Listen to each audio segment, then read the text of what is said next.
I never thought silence could weigh on a person until the winter I spent alone near Timberline Creek in northern Montana. I had gone there chasing quiet, not realizing that silence could become something alive, something that presses on you, listens back, and eventually begins to whisper. That winter, I learned that sometimes the forest doesn't sleep, and some places, no matter how beautiful, were never meant to hold human presence after dark. It was November 2017 when I decided to take a temporary break from my work in Billings. I had been exhausted by the endless noise of the city, car horns, construction, phones, and that constant hum that never stops even when the world feels still. A friend of mine, Jacob, owned a hunting cabin deep in the woods near Timberline Creek, about 15 miles from the nearest small town called Victor Ridge. He told me I could stay there for as long as I wanted since he'd already winterized it the year before. I wanted peace and isolation to finish a photography project that had been delayed for months. When I arrived, the land was draped in snow that had started falling early that year. The road to the cabin wound through dense lodgepole pines that looked like thin black columns against the white backdrop.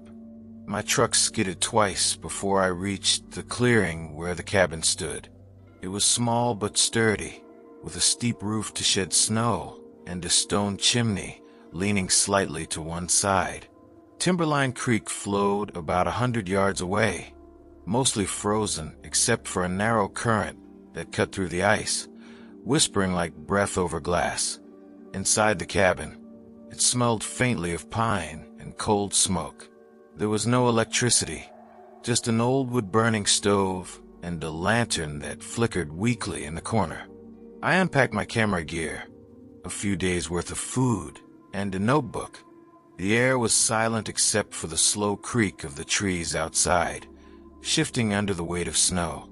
It was perfect, exactly what I had been craving. For the first 2 days, everything was tranquil. I hiked during daylight, following faint trails through the woods to capture frozen animal tracks and sun rays cutting through the mist. The forest was beautiful in its stillness, as if time had stopped long before I arrived. But by the third night, I began to feel something that didn't belong, something quiet but wrong, like a vibration beneath the calm. It began when I noticed the tracks. At first, I thought they were from a deer, hoof prints that led from the edge of the creek toward the tree line. But when I followed them, I realized they were far too deep and spread out in a strange pattern. Whatever had made them wasn't moving naturally. Each print sank deeply into the snow, spaced too widely for any animal I knew. They circled the cabin once and vanished near the creek. I tried to rationalize it. Melting snow, maybe. But the prints were sharp and recent. That night, the woods seemed louder. I could hear faint cracking noises, like someone stepping on branches far away. I told myself it was normal, just the forest shifting, but I couldn't shake the thought that something was moving deliberately out there. When I went to bed, the fire in the stove burned low, casting an orange pulse against the walls. I left my lantern on, something I hadn't done before. Around 3 a.m., I woke up. I don't remember why, but something had pulled me from sleep. Perhaps a sound or a sudden drop in temperature. The fire was almost out, and the only light came from the lantern's soft yellow glow. I sat up, and that's when I realized the woods had gone completely silent. Not a single rustle or gust of wind. Total, heavy stillness. It was as though everything outside was holding its breath. Then I heard it, a faint tapping. It came from one of the windows, slow, deliberate taps, spaced evenly apart. I froze. I told myself it was just snow slipping off a branch, but the tapping repeated again, 3 times, each slightly harder. My body tensed. I didn't move for nearly a minute, just listening. The tapping stopped. Then, from the other side of the cabin, another sound began, something scraping gently against the wood, like fingernails dragging across bark. I sat there, pulse hammering, trying to convince myself that I was overreacting. Eventually, the sound stopped completely. When morning came, the world outside looked normal again. Still quiet, snow-covered.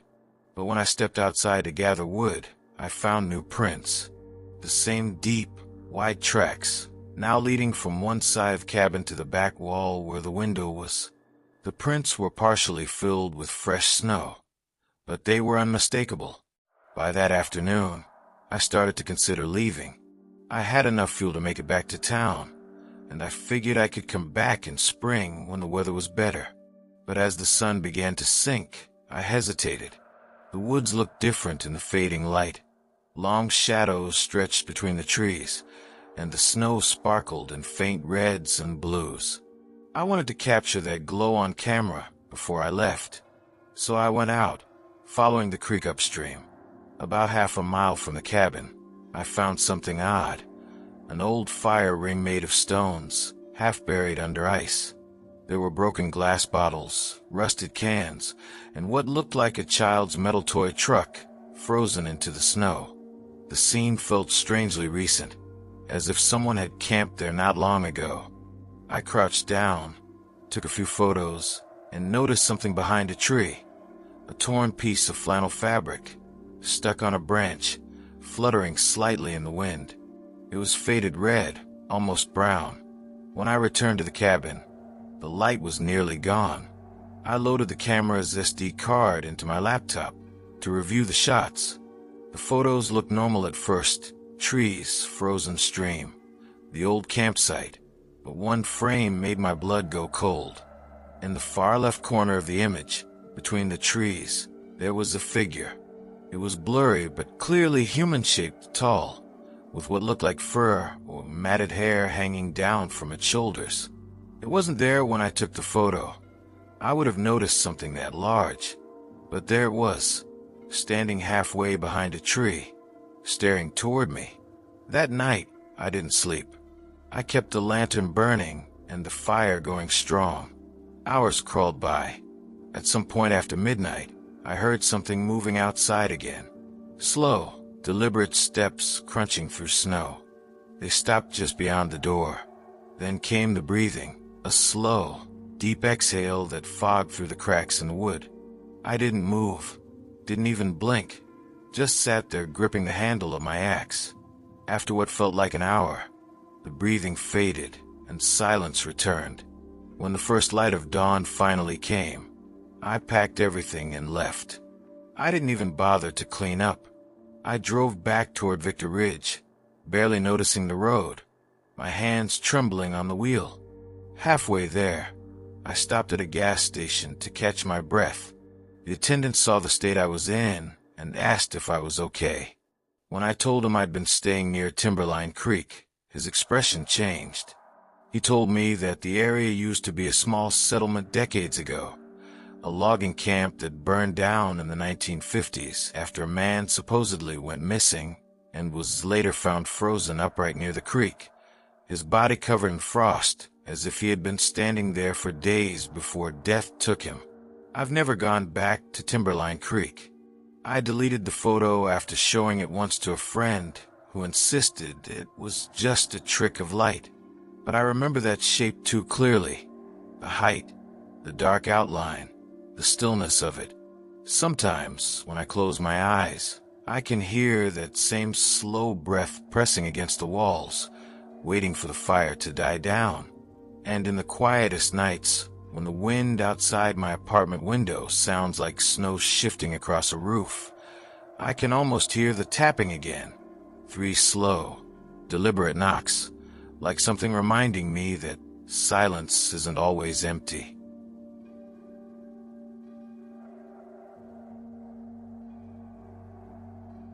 When I think about that winter in Oregon, I still hear the faint static hum in my head, the kind that builds when an old radio drifts off a signal. It's been 10 years since I worked at Ridgepoint Station, a remote weather outpost hidden in the Cascades, and I still can't decide whether what I experienced was real or something the mountain made me see. But one thing I do know, There are frequencies that should never be found, and messages that were never meant to be heard by human ears. Back in February 2014, I was a field technician for the National Atmospheric Research Program, stationed temporarily in Oregon's high mountain region. Ridgepoint Station was one of those old remote posts built in the 1960s, a squat metal structure with radio masts jetting up from the snow like skeletal fingers. It sat more than 20 miles from the nearest ranger station, accessible only by snowmobile in winter. I was assigned to stay there for a week to calibrate the radio transmitters and replace some outdated monitoring equipment. I'd worked in isolation before, so I wasn't worried. The pay was good, and I figured a week alone in the mountains might be a chance to clear my head after a rough breakup. The first few days went smoothly. The station creaked in the wind, but that was normal.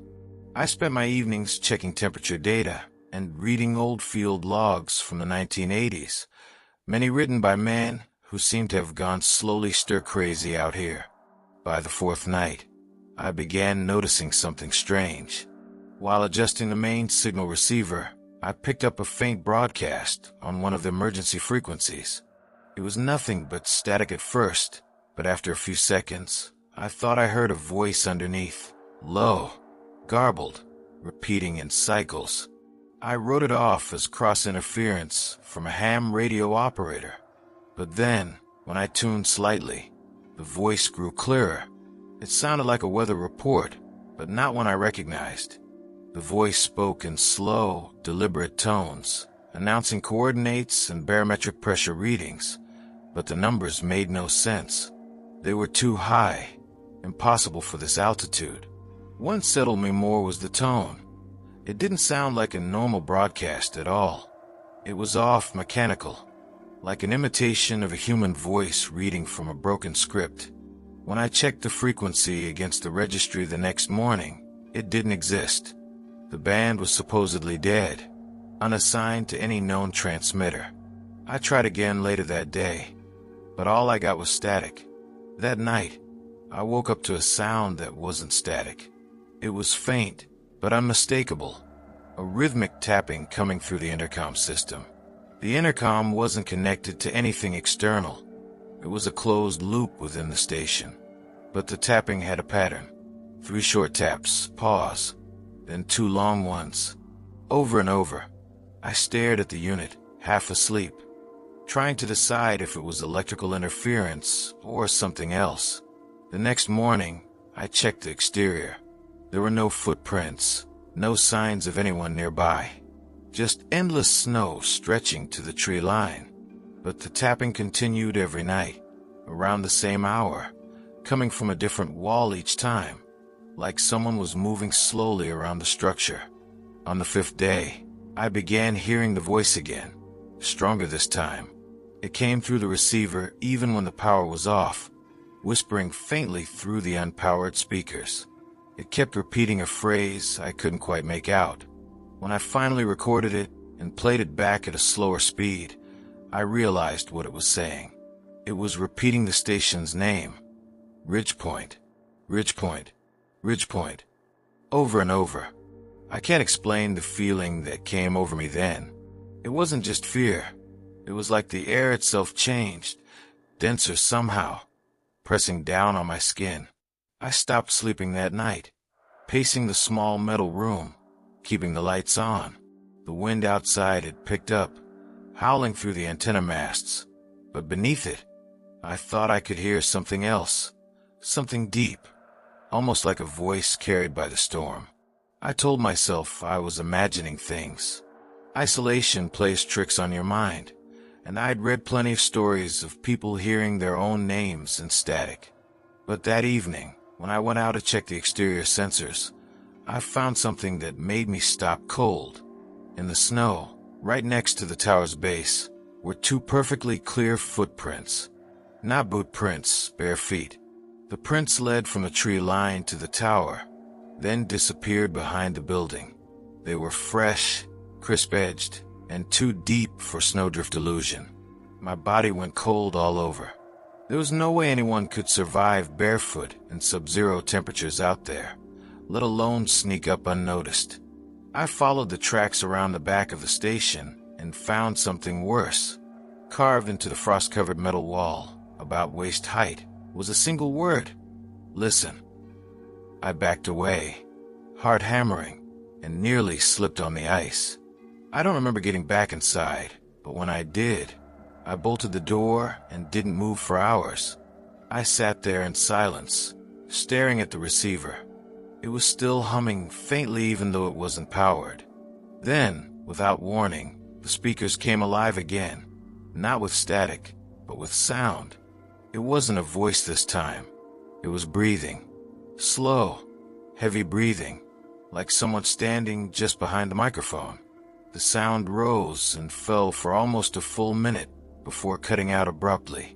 I tore the plug from the wall and threw the unit across the room. The silence that followed felt worse than the noise. By the 6th day, the temperature had dropped dramatically. The wind was so strong it rattled the station nonstop. I decided to pack early and leave the next morning. That night, while I was writing in my logbook, I noticed something. My handwriting from earlier entries had changed. The last 2 pages weren't mine. Someone else had written them in shaky, uneven letters. The first line said, "He's outside." The second said, "Don't let him in again." I flipped through the older pages, heart pounding, and found that my own notes had been replaced too. Entire paragraphs were written in the same jagged handwriting.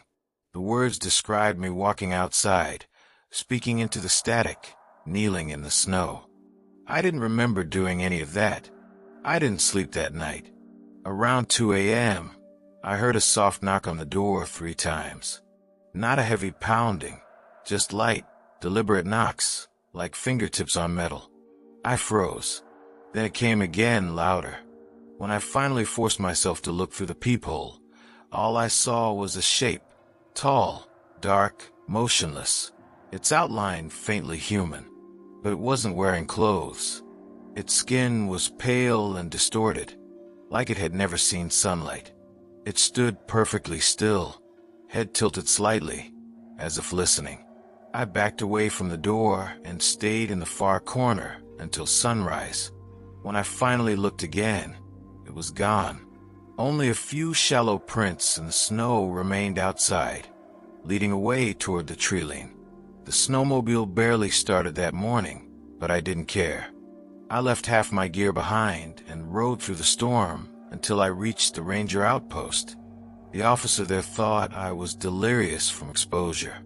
My hands were shaking so badly I couldn't hold a pen. When they checked the Ridgepoint station logs later that week, they told me there were no new entries. Nothing written after day 4. The pages I saw, the ones with the strange handwriting, were blank. A month later, the station was permanently shut down due to equipment failure. They removed the antenna tower completely, claiming structural damage. But I know that wasn't the real reason. Sometimes, when I scan through shortwave frequencies late at night, I still catch it. The faint hum, the whispering static, and that low, distorted voice repeating my old station's name. Ridgepoint, Ridgepoint. And if I let it play too long, beneath the static, I can hear something else. Something breathing, slow and steady, like it's waiting for me to answer again.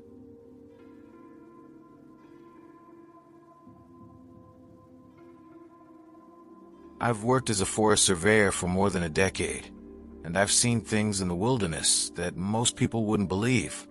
Strange animal behavior, lost hikers turning up miles from where they should have been, entire trails erased by sudden landslides. But nothing compares to what I found in the summer of 2019, deep in the forests of northern Idaho.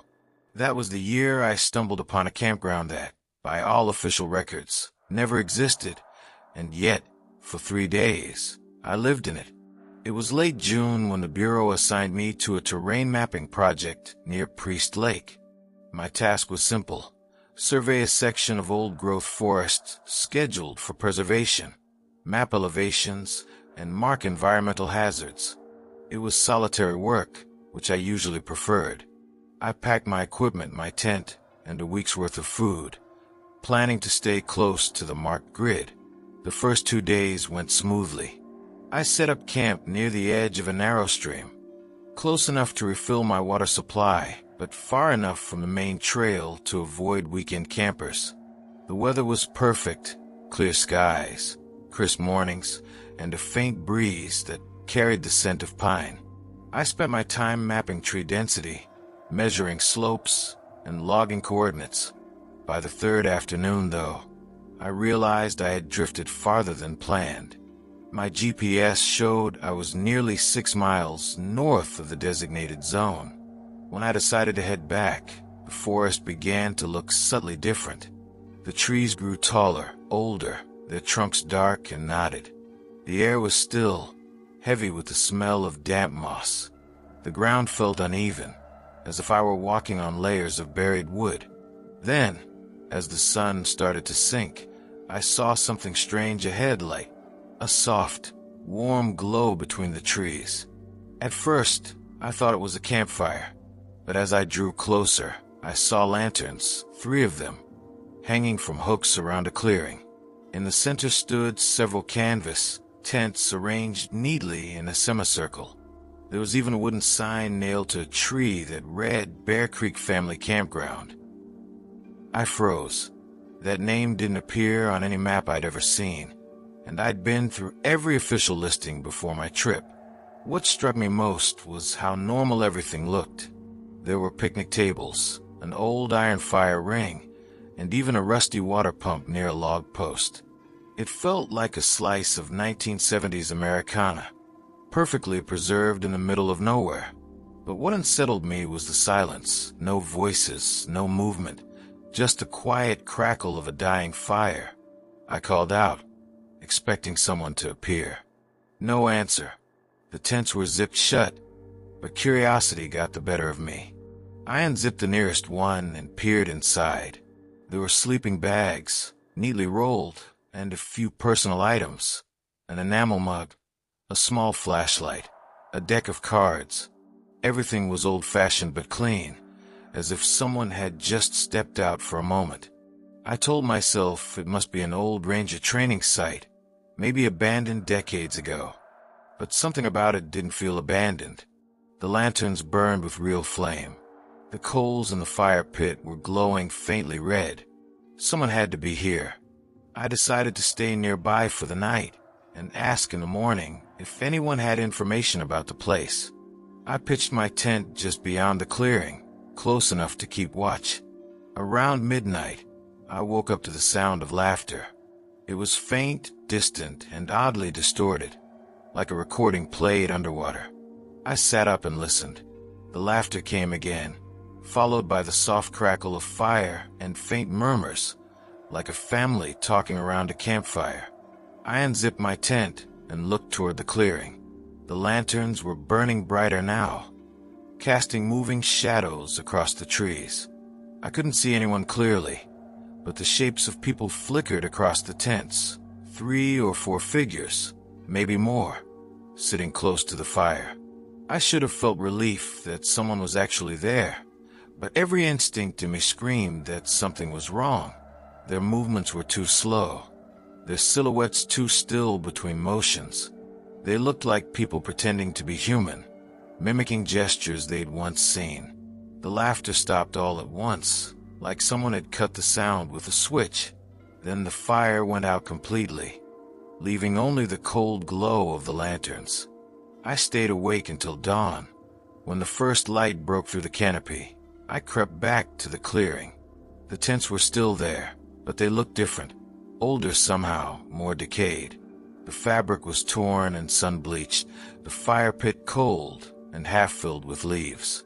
The lanterns were rusted, their glass shattered. I checked the wooden sign again. The lettering was barely visible now, worn down and chipped. It was as if years had passed overnight.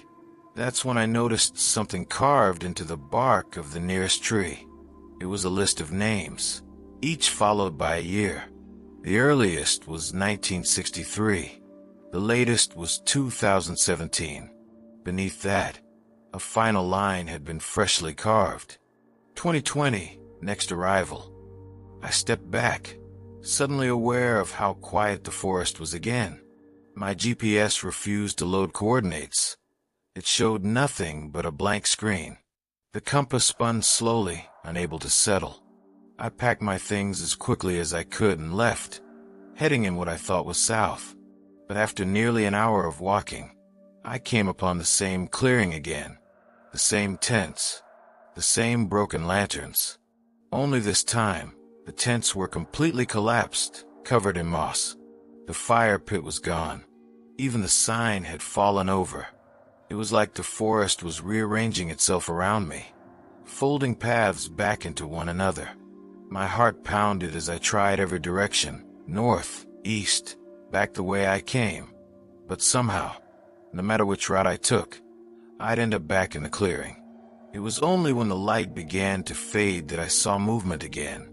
Near one of the fallen tents, a figure was standing. It looked like a man tall, with a broad-brimmed hat. He wasn't moving, just standing at the edge of the shadows. I called out to him, desperate for help, but he didn't respond. He just raised one arm slowly and pointed toward the tree-line. I followed the direction of his hand, and in the distance, I saw a faint glimmer, sunlight reflecting off metal. I ran toward it, branches slapping against my arms, until I broke through the trees and stumbled onto an old service road. My truck was parked about a quarter-mile down, right where I'd left it. When I looked back toward the forest, the clearing was gone. Just trees. Nothing else. Back at the ranger office 2 days later, I reported what I'd found. The supervisor looked confused.